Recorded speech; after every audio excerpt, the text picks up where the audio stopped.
In the beginning was the Word, and the Word was with God, and the Word was God. All things came to be through him.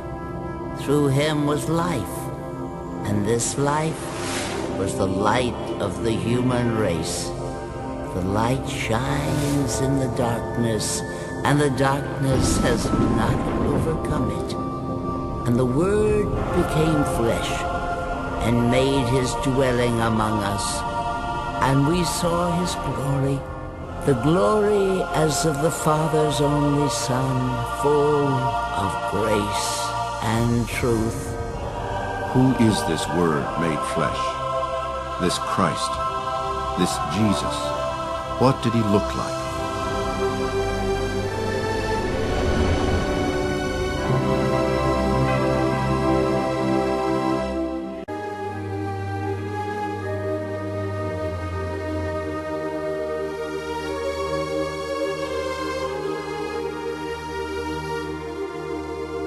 Preserved at St. Catherine's is one of the oldest icons in the world.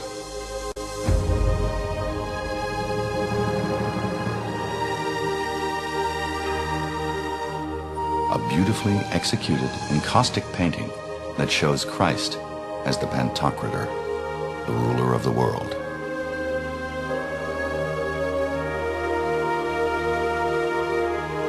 It is an image of Christ that for centuries, with variations ranging from benign omnipotence to frightening severity, dominated the vaults of churches, symbolic heavens, in the East and as far west as Florence.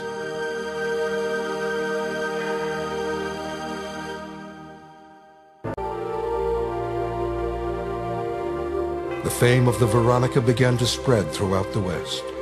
Pilgrims flocked to Rome to see this likeness of the face they hoped to gaze upon in heaven.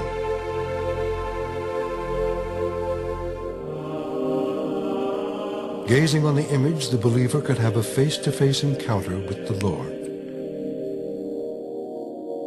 Artists in the Western Church, unlike those in the East, did not feel bound to copy an image.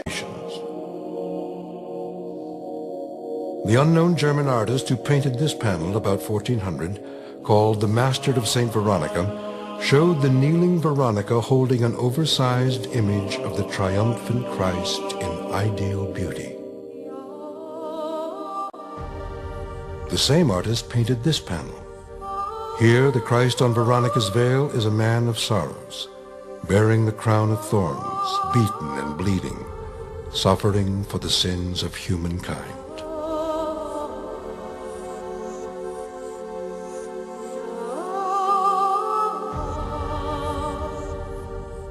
This Jesus, who left behind no proven image or even description in words of his appearance.